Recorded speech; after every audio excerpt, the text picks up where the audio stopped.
नमस्कार दोस्तों, आप सभी को मेरा प्रणाम। जय भारत, जय संविधान। सुपर स्टडी विद पीके में मैं आप सभी का हृदय से स्वागत करता हूं। दोस्तों, पिछले वीडियो में मैंने आपको पाचन तंत्र के अंग के बारे में आपको बताया था। अब इस वीडियो में आपको डाइजेशन के बारे में बताऊंगा। डाइजेशन किसे कहते हैं, डाइजेशन होता क्या है, डाइजेशन की परिभाषा और डाइजेशन किसके द्वारा होता है और डाइजेशन की प्रक्रिया के बारे में बताऊंगा। तो ठीक, चलिए दोस्तों।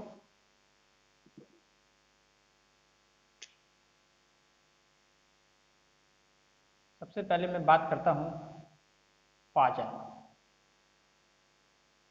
अंग्रेजी में हम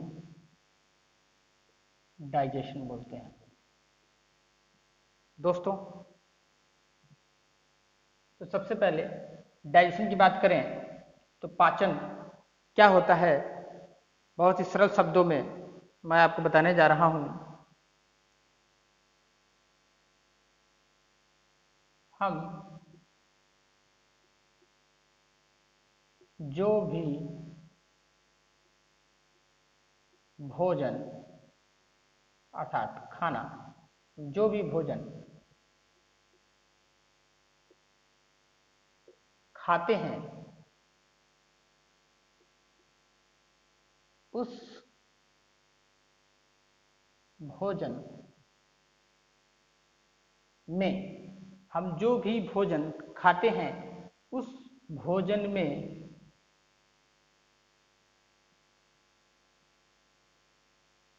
उपस्थित अघुलनशील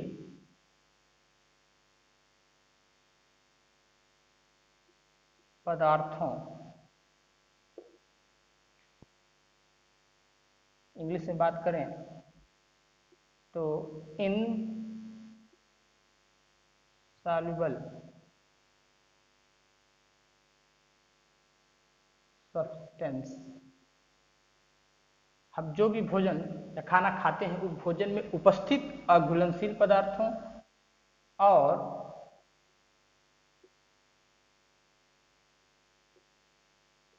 पोषक पदार्थों, अंग्रेजी में बोलेंगे न्यूट्रिएंट्स, सब्सटेंस। हम जो भी भोजन खाते हैं उस भोजन में उपस्थित अघुलनशील पदार्थों और पोषक पदार्थों को सरल, घुलनशील एवं विसरणशील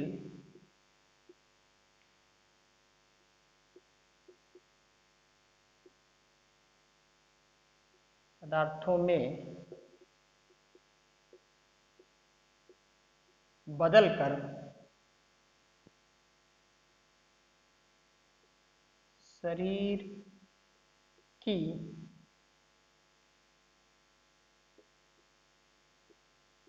कोशिकाओं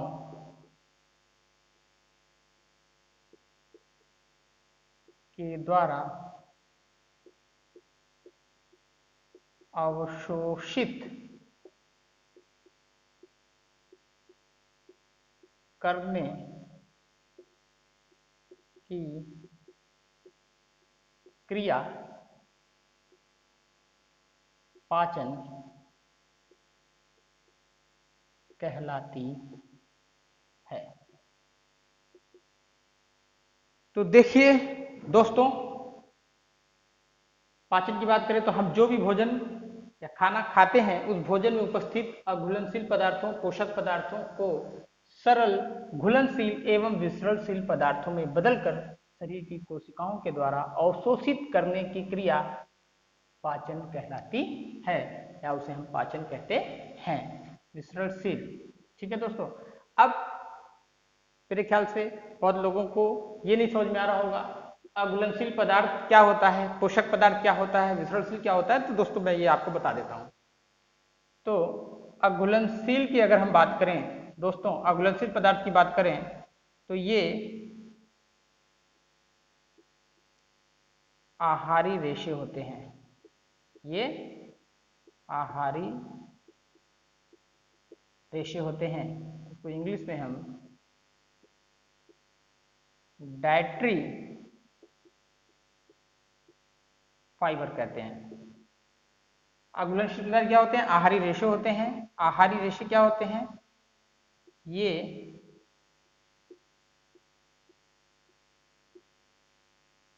घुलनशील एवं अघुलनशील रेशे होते हैं और ये दोनों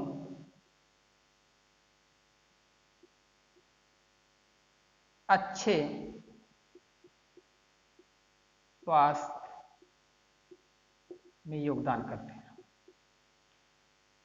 अच्छे स्वास्थ्य के लिए योगदान करते हैं।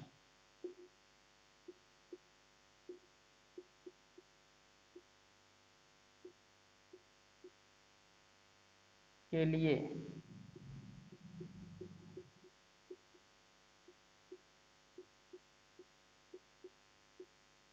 योगदान करते हैं। अब घुलनशील रेशे एवं अघुलनशील रेशे की बात हो रही है। अघुलनशील पदार्थ क्या होते हैं? आहारी रेशे होते हैं दोस्तों, जो हमें भोजन से प्राप्त होते हैं।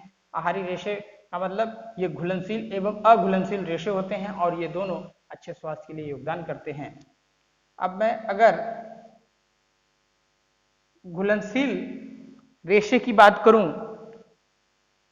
तो ये खराब कोलेस्ट्रॉल को कम करते हैं, कम करते हैं और अच्छे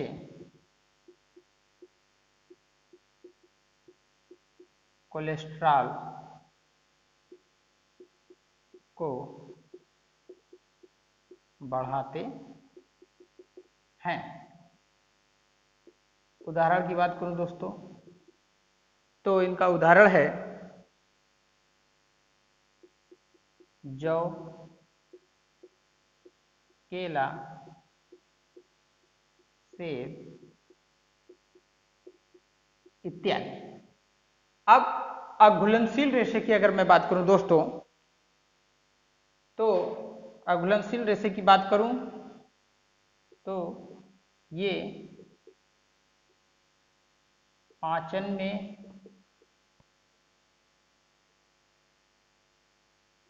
मदद करते हैं और कब्ज को भी खत्म करते हैं। अघुलनशील रेशे दोस्तों इतने लाभदायक होते हैं कि ये पाचन में मदद करते हैं और कब्ज को भी खत्म करते हैं। दोस्तों बहुत से लोगों को आजकल देख रहे हैं खान पीन समय से नहीं होता है, पाचन तंत्र उनका गड़बड़ रहता है, उनको कब्ज की समस्या, गैस की समस्या होती है। तो दोस्तों अघुलनशील रेशे ये पाचन में मदद करते हैं और कब्ज को भी खत्म करते हैं। और अगर इनके उदाहरण की बात करूं तो इनके उदाहरण की बात करूं तो मक्का,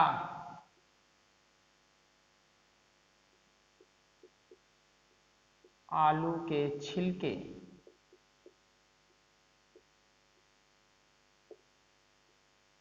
गोभी इत्यादि। तो दोस्तों इनको खाकर कब्ज की समस्या को खत्म भी कर सकते हैं।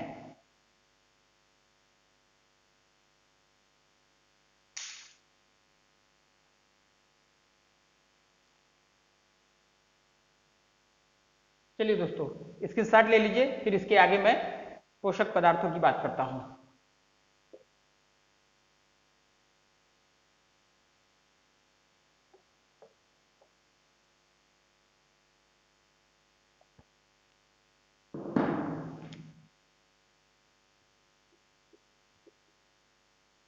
पोषक पदार्थ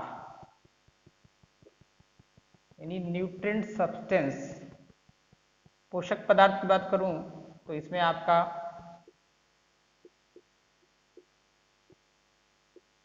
कार्बोहाइड्रेट,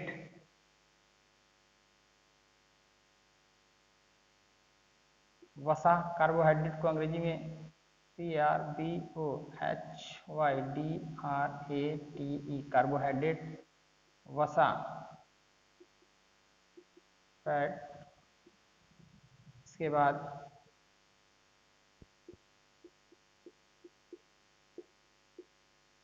विटामिन,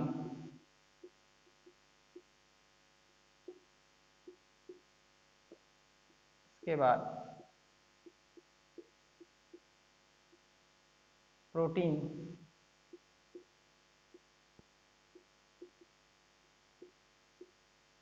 के बाद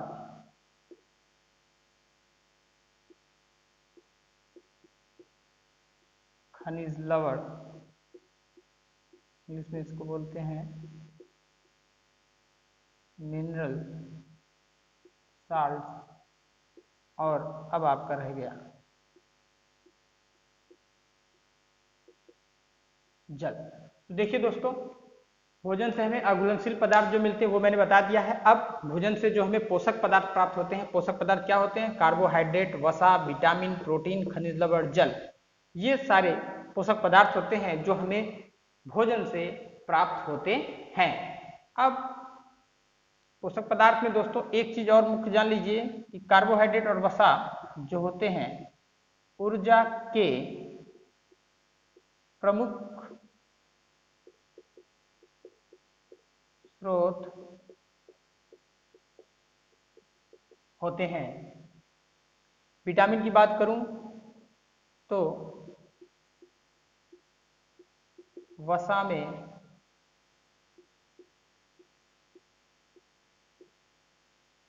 घुलनशील होते हैं A, E, D।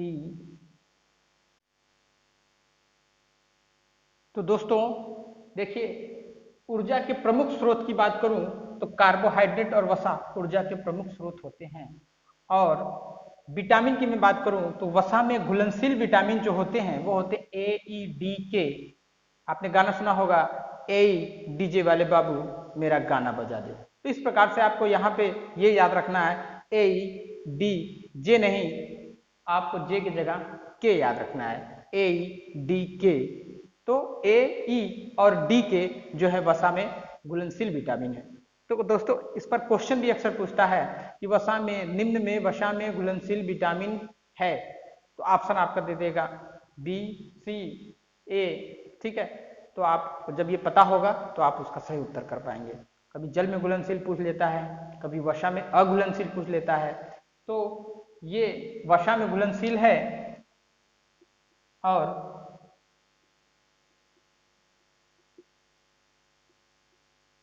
जल में घुलनशील की बात करूं तो आपका BC है। ठीक है दोस्तों अगर आपको मेरा वीडियो अच्छा लगा हो तो लाइक जरूर कीजिएगा और ज़्यादा से ज़्यादा शेयर भी कीजिएगा। और हाँ दोस्तों, अगर अगला वीडियो आपको देखना है तो उसके लिए आपको सब्सक्राइब भी जरूर करना होगा। तो दोस्तों अब आगे की ओर बढ़ते हैं। तो देखिए, विटामिन की बात हो गई, कार्बोहाइड्रेट वसा की बात हो गई। एक चीज और मैं आपको बता दूं दोस्तों, याद रखना है। अब एक चीज और मैं बता दूं दोस्तों, इसका भी स्क्रीनशॉट ले लीजिए। देखिए, एक क्वेश्चन दोस्तों अक्सर पूछा जाता है इसी में कि निम्न में ऊर्जा के स्रोत नहीं है। तो ऑप्शन है दोस्तों वसा,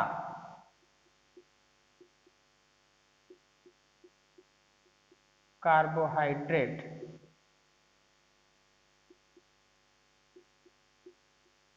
प्रोटीन,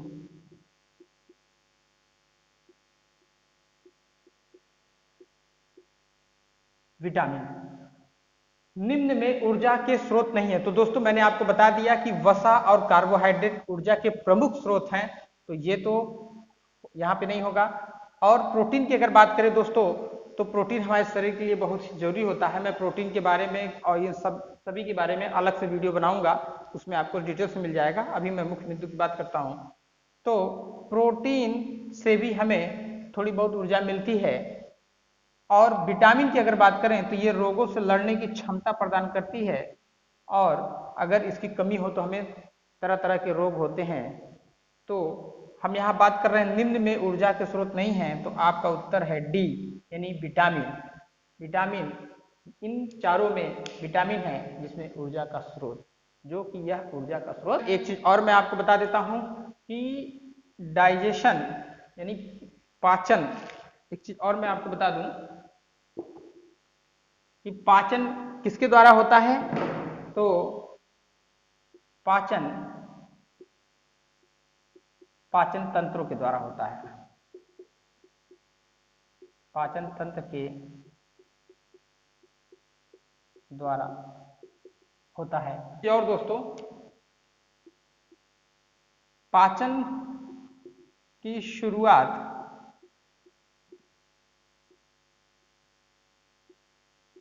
कहां से होती है? मुख्य गुहिका से होती है, मुख्य गुहिका से होती है। और पाचन, पूरा पाचन यह पूरी तरह से पाचन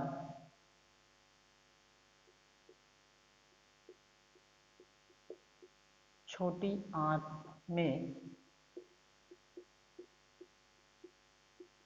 होता है। ठीक है दोस्तों, पाचन की शुरुआत मुख्य गुहिका से होती है। पूरा पाचन या पूरी तरह से पाचन कहां पर होती है? छोटी आंत में होती है। यानी हम इसे यह भी कह सकते हैं कि पाचन समाप्त कहां पे होता है? तो छोटी आंत में पाचन कंप्लीट होता है। ठीक है दोस्तों, तो अब पाचन की प्रक्रिया के बारे में मैं आपको अगले वीडियो में आपको बताऊंगा, क्योंकि वहाँ मुख्य गुहिका से लेकर गुदानाल तक के बारे में मुझे बताना होगा। उसकी भी वीडियो दोस्तों थोड़ा लंबी हो जाएगी। पर आज की वीडियो पे मैं विराम लगाता हूँ। धन्यवाद।